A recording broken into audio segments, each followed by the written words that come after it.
bom dia, Gisela, seja muito bem-vinda ao nosso programa. Olá, bom dia, obrigada desde já pelo convite e um grande dia para os nossos telespectadores lá em casa.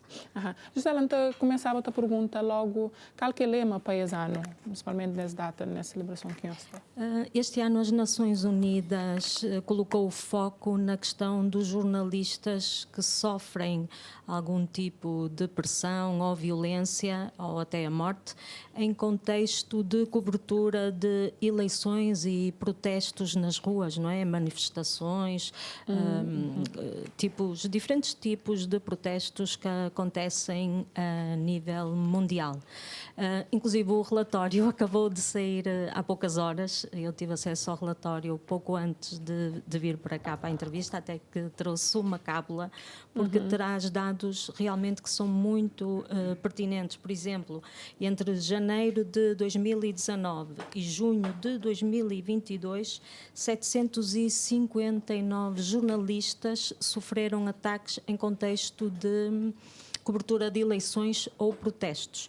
Destes 759, 5 foram mortos, num total de 89 eleições em 70 países. Ou seja, os números são graves e mostram que a tendência, inclusive as Nações Unidas já disse que para 2024 a tendência é para aumentar, porque vai haver ainda mais eleições a nível mundial e, por exemplo, 42% destes ataques foram feitos por forças da lei, ou seja, por agentes da autoridade, polícias, etc.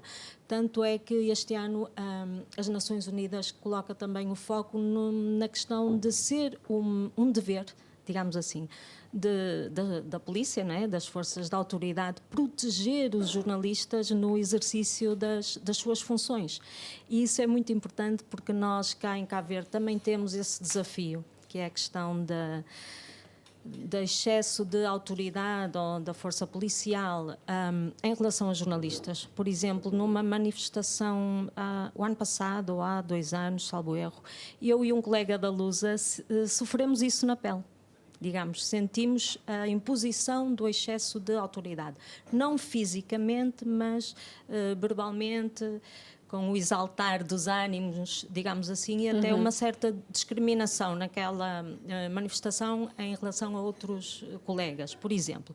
Isto para dizer o quê? Para dizer que, de facto, em Cabo Verde nós não temos este sentimento de impunidade, digamos, como acontece noutros países, não é? De jornalistas que são mortos ou que sofrem qualquer tipo de violência, não é? Ou detidos nas prisões, mas também temos desafios ao nível daquilo que é permitir que o jornalista faça o seu trabalho neste tipo de contextos, de cobertura ou de manifestações, ou, por exemplo, quando há também rusgas nos bairros, por exemplo. Então, temos que às vezes ver estes relatórios e adaptar àquilo que é o nosso contexto, porque um dos direitos do jornalista, tal como qualquer outro profissional, é exercer a sua profissão. Então, as Nações Unidas colocam muito este foco este ano nessa questão dos jornalistas que sofrem em contexto de eleições, em contexto de cobertura de manifestações sociais dos mais variados tipos. E, Gisela, dentro desse sofrimento que os jornalistas passam, ainda há uma discrepância assim, em alguns tipos, tanto que depende de género. Mulher jovem passa para sério e às vezes também não tem extensão de violência que até estende para a família, para familiares. Exatamente. Daqui ela comentar que as doses. Sim, olha, por exemplo, nesta questão dos 759 ataques que foram feitos contra jornalistas, 218 são precisamente mulheres. 29% destes ataques foi contra mulheres.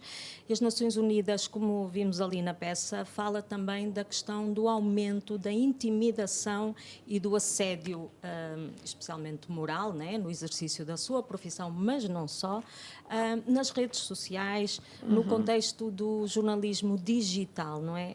Digamos que assim, a gente já sabe que as redes sociais são propensas às pessoas sentirem mais à vontade para dizer mal de alguém, caluniar, intimidar, ameaçar, e isso de facto as mulheres ainda são um alvo a abater, digamos assim, para muita gente no contexto das redes sociais. As Nações Unidas falam inclusive que a tendência é para o aumento da intimidação das mulheres no meio digital. Em Cabo Verde nós não temos nenhum estudo, por acaso é uma coisa que já na JOC nós temos vindo a pensar, que é necessário produzir alguns estudos relativamente à prática do jornalismo, as questões do género, as questões do desafio do digital, as ameaças. Nós em Cabo Verde não temos ainda estudos nestas áreas, não é? Porque são estudos que são caros e carecem de financiamento, mas é até um desafio porque nós podemos ter outro tipo de impunidade quanto a jornalistas em Cabo Verde, que muitas vezes, devido a alguma censura, nem sempre as pessoas, os colegas, se sentem à vontade para denunciar. E seria muito pertinente termos estudos, algum estudo nesta área financiado, quem sabe pelas Nações Unidas, pelo próprio ICIEG, que também tem alguma responsabilidade nesta questão do género. E, portanto, seria interessante termos dados concretos para podermos falar com números e podermos agir, digamos assim. E que outros mais desafios que não temos, principalmente na hora de denúncia, ameaças ou outros tipos de violência? O medo ainda prevalece muito em Cabo Verde, como eu disse. O medo, a censura, a questão das pessoas terem receio de perderem os seus postos de trabalho. E por vezes isso, digamos, intimida a querermos denunciar algumas coisas que acontecem, não é? Porque nós temos desafios muito grandes, não só ao nível das condições de trabalho, ao nível salarial, porque não é que esteja na moda agora, toda a gente reivindica um salário, um aumento de salário, dada a inflação, etc. Mas temos jornalistas que também não veem os seus salários aumentar ao longo dos anos. E quando tu tens um salário que não é de acordo com aquilo que é a tua função, ou que te permite exercer a tua função com dignamente, tu aí ficas um bocado mais retraído. Porque para tu exerceres a tua função livremente também mereces, tens direito, é um direito que tens a ter um salário condigno, que não te faça sentir ameaçado noutras formas de... Bem... Que eu queria perguntar até a Gisela, que políticas assim que o setor hoje como o principal e o mais urgente você tem implementa, principalmente nessa proteção a jornalista? Na proteção de jornalistas, como já disse, é a questão dos salários condignos. Desde os jovens que saem das universidades aos colegas mais velhos que já estão há muitos anos na profissão, a questão do salário é fundamental. Porque só com salário condigno tu podes exercer eticamente, não é só, mas contribui bastante para exerceres com toda a ética e o rigor a tua profissão sem qualquer tipo de pressão. Depois tem também a questão do PCCS, não é? Que é o Programa de Progressão nas Carreiras de cada profissional, e também isso nos jornalistas no setor privado não existe. Isso acaba por retrair aquilo que é a própria progressão na carreira, não é? Temos jornalistas que ficam muitos anos só como jornalistas base, simples, não progridem na carreira. Isso também é fundamental. A questão do acesso às fontes, que é uma questão que não é nova, não vai mudar assim drasticamente, mas em Cabo Verde estamos com um grave problema de acesso às fontes.